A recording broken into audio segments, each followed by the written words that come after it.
My dearest brothers and sisters. This is Ashtar speaking.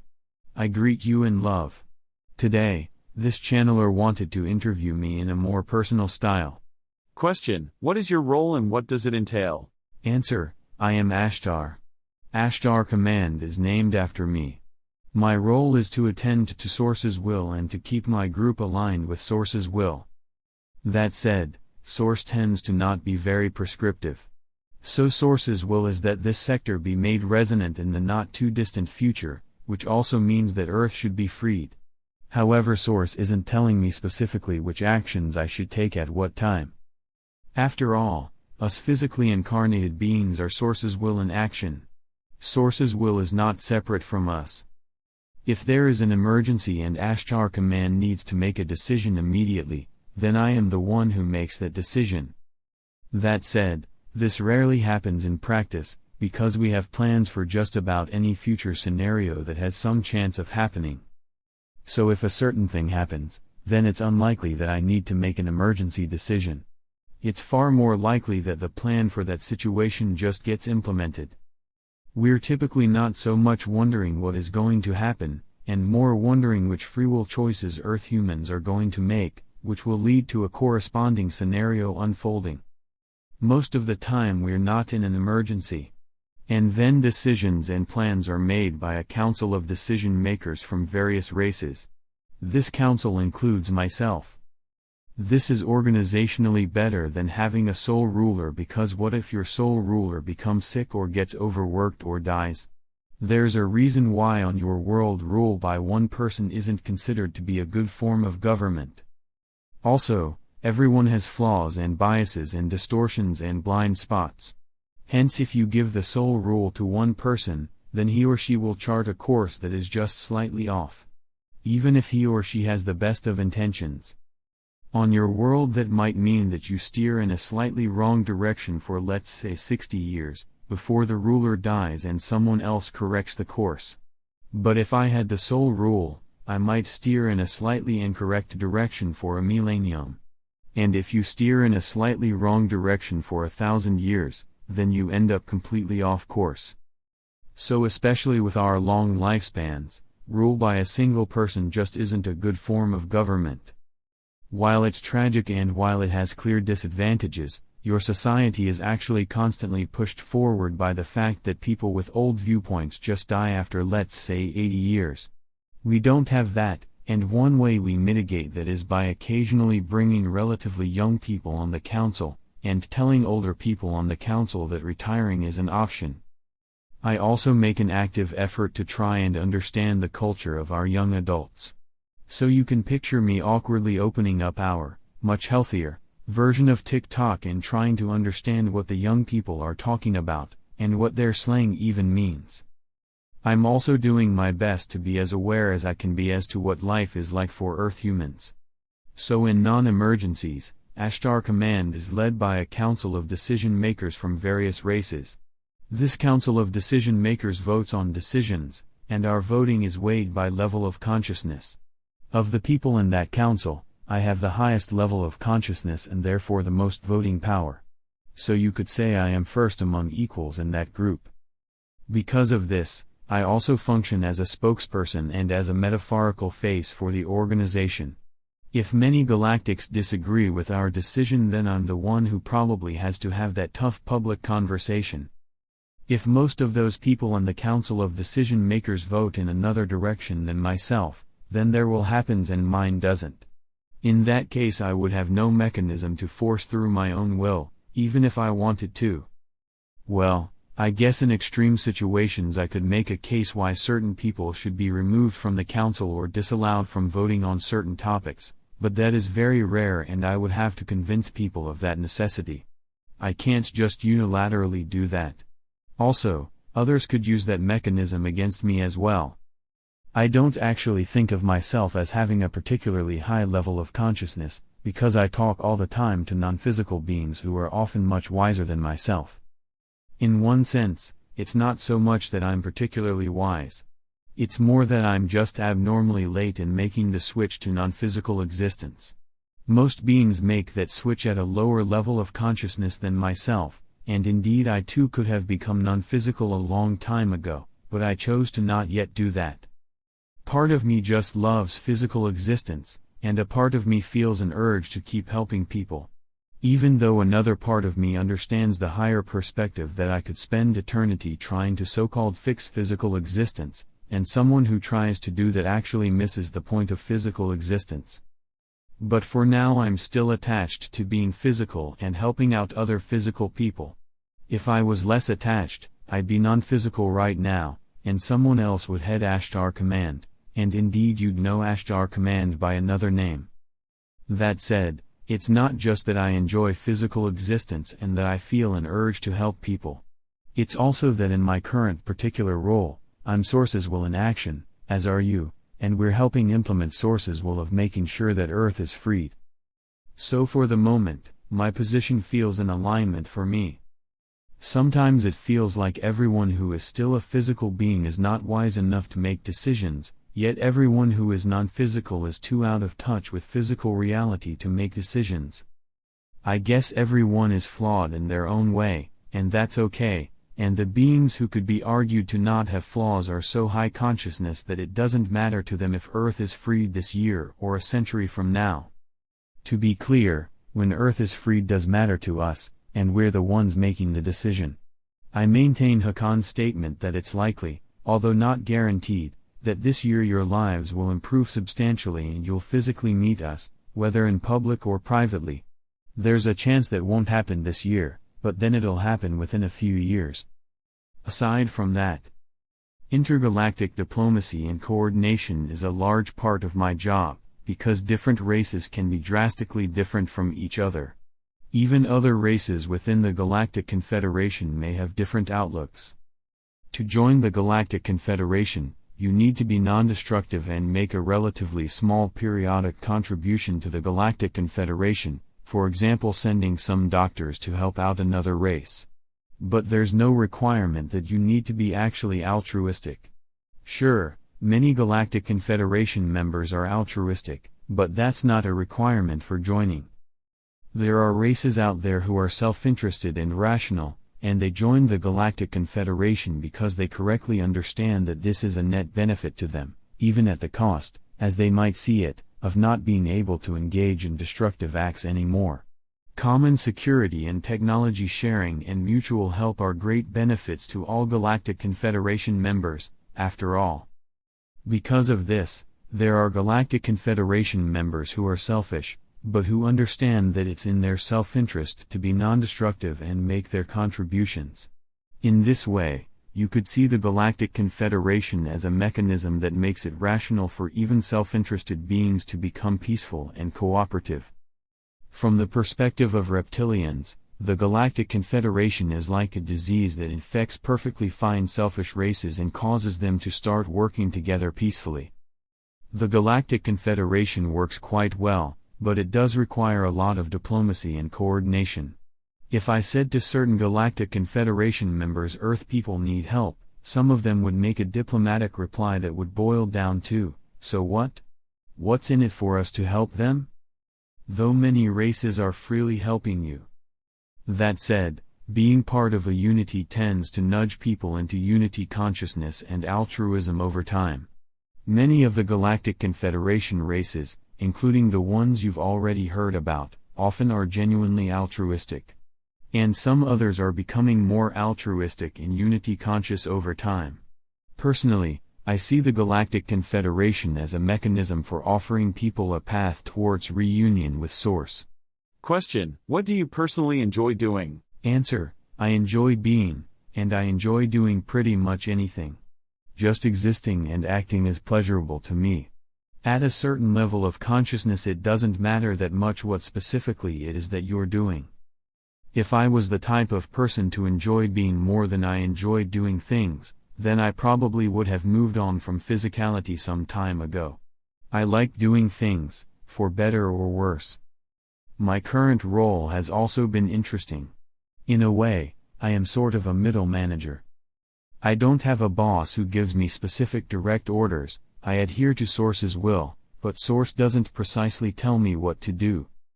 However, I would be a fool if I didn't listen to higher consciousness beings, who are above me in terms of consciousness and wisdom. On your world it's sometimes said that if an organization breaks, it breaks in the middle. Upper management, wise non-physical beings, have a certain idea, and the reality on the ground and reality for the people at the bottom is often quite different. And it's not always easy for the middle managers such as myself to keep those two things sufficiently aligned.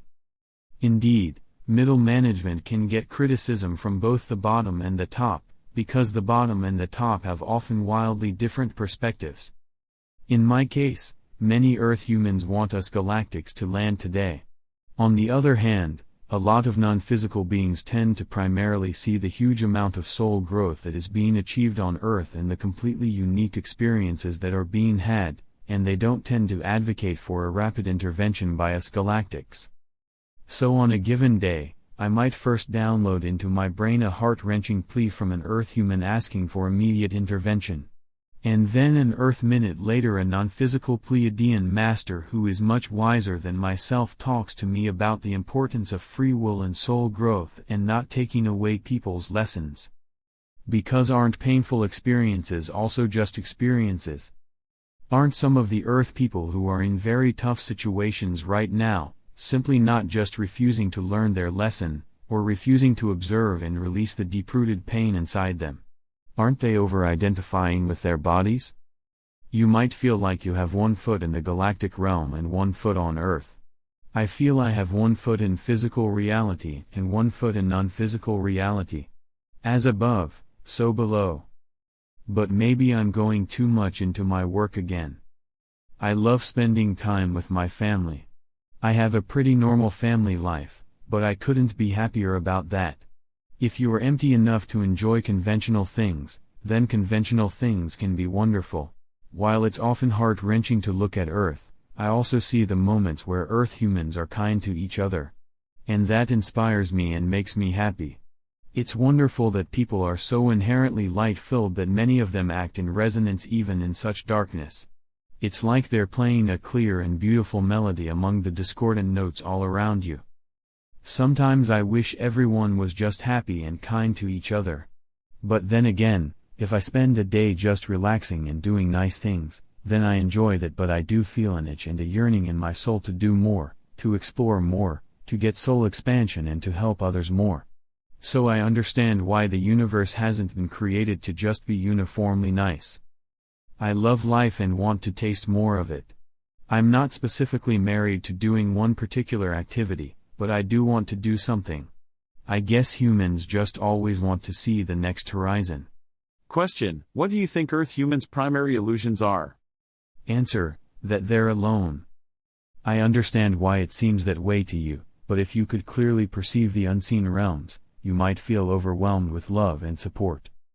Another illusion is that people think they're a body and a brain.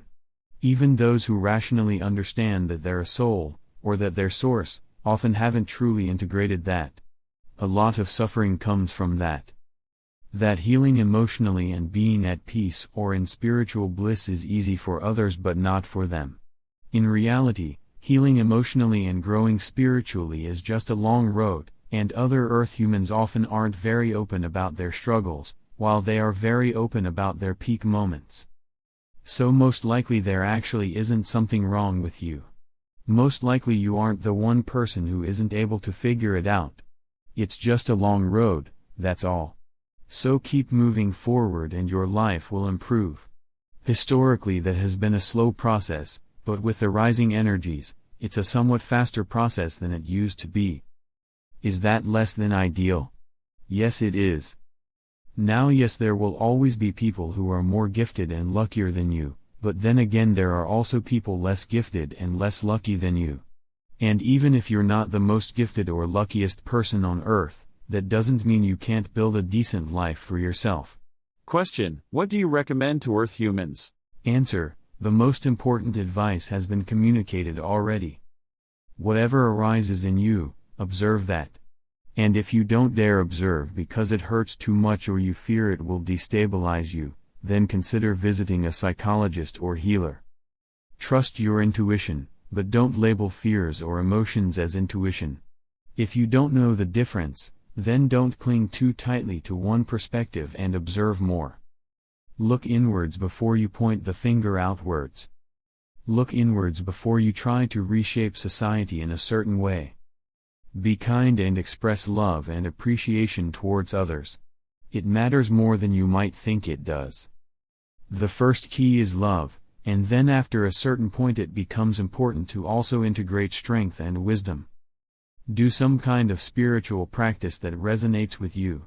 For example, breathe in deeply and slowly and think I, then breathe out deeply and slowly and think AM. And repeat. Earth is crazy unfair. So especially on Earth, it's not reasonable to judge yourself against some arbitrary standard. There's no actual basis in reality for why you would need to meet a certain standard before you're good enough. Even if someone else is very accomplished, there's no basis in reality for why you need to be at that point too.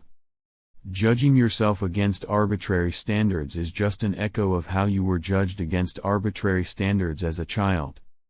That might actually have been traumatic for you, perhaps to the point where you're still replaying that trauma by judging yourself today, by judging yourself.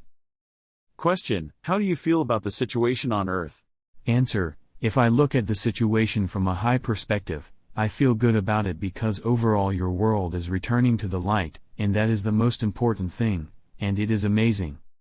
Frankly, 10,000 years from now, what people will say is that it was fantastic that Earth returned to the light.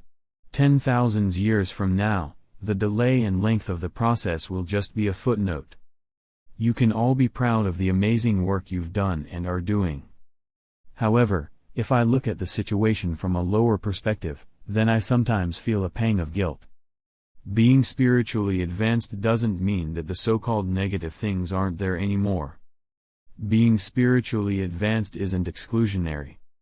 Instead, being spiritually advanced means that you include everything. And it means that while the so-called negative things are still there, you don't resist them and therefore you don't suffer. And also, you have multiple perspectives that you can look at the world with. But still, why guilt? Well, certain mistakes have been made on our end, such as underestimating just how dark the situation on Earth was, and just how unwilling your leaders are to work for the common good even if it's in their own clear self-interest. And that has excessively dragged out this liberation process. To be blunt, I'm very used to dealing with people who are selfish yet rational. Basically, you deal with those people by creating a situation and incentives where it's in their rational self-interest to cooperate and behave non-destructively, and then you let them make their own choices. You don't push them too hard, because then they feel threatened and they might make the destructive choice just to spite you and assert their independence. So the idea is to just create incentives and then back off and give them some time and let them come to the obvious conclusion that the cooperative choice is optimal even for their own self-interest. When dealing with selfish galactic races, that approach works very well. But this approach has proven to not work at all with your leaders. Your leaders, from our perspective, are insane.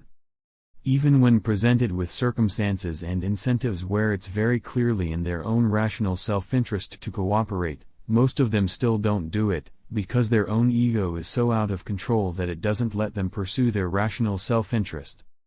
It's strange to see people who are so captured by their own ego that they don't even have the discipline to act in their own rational self-interest. They're metaphorically possessed by the spirit of destruction and separation. Even for example, reptilians are more rational than your leaders. With reptilians, the problem is just that they perceive a very small chance of complete galactic domination as worth pursuing, even if the overwhelming chance is that they'll fail and suffer unnecessarily. Basically, they have a very weird set of priorities. They're like gamblers who are willing to put everything on the line for a small chance of a huge payout. Whereas there is a 0% chance that your leaders will win, and they know that, and yet they continue walking down a path towards destruction. They're so busy with trying to delay their loss of control that they don't stop and think that just delaying things doesn't help if they're guaranteed to lose in the end. Besides, it's not like they're currently enjoying their life. But of course, it's my fault that I didn't realize this sooner. Let me take this opportunity to formally apologize for that. That said, this still doesn't mean we're going to land today. There are still good reasons to take certain steps and do certain operations before we land, and those take some time still. And actually, most souls of Earth humans agree that a few steps should be taken first before we land. So we're not being paternalistic here or violating your free will. We're just heeding the advice and the wishes of the actual you, namely the souls of Earth humans. That said, people reading this message are more likely to have souls that do want to physically meet us as soon as possible. And I empathize. But then again, you're the minority. The situation is very complex, and all choices have lots of secondary and tertiary effects. For example, you might be tempted to say, okay, the souls of average people want this process to go on for a bit longer. Fine. But then just beam me up. However, average people need you lightworkers and awakened people to keep the energy of the Earth somewhat stable and livable. And if we beamed you up and then beamed you back down after a few days, you might be more miserable than before at having to live on Earth. And not all, but a lot of the things people are struggling with actually are open invitations to learn critical lessons or do those tough things that people know they should do. So it wouldn't always be in your interest if other people simply removed you from the situation you're in. Keep in mind that the energy of Earth is rising very rapidly, which means that taking personal action to improve your life is easier than it has ever been, at least once you stabilize yourself in the new higher energies. And society will rapidly move towards a new, higher, more peaceful and ease-filled way of life. Question: what message do you have for the people of Earth? Answer: you are not alone. You are not forgotten. You are not abandoned. You will be free, and you will once again meet us, and remember. You are fundamentally safe, because you are a reincarnating soul that can't be harmed. We're not the hero of this story. You are. You likely have already done so much more than you are consciously aware of. And you can do much more, especially together with other Earth humans, than you realize right now. Your world is also much closer to the tipping point towards the light than you might realize. Aren't you sensing the energies, or seeing how much the Epstein scandal is waking people up? Aren't you noticing that even many average people have realized that people in power often aren't to be trusted? This period too shall pass. And then we shall have a celebration and a meeting for the ages. I see that the channeler is out of questions, and it is in resonance for me to return to my duties. I appreciated this conversation. With all my love, and until we meet. Ashtar.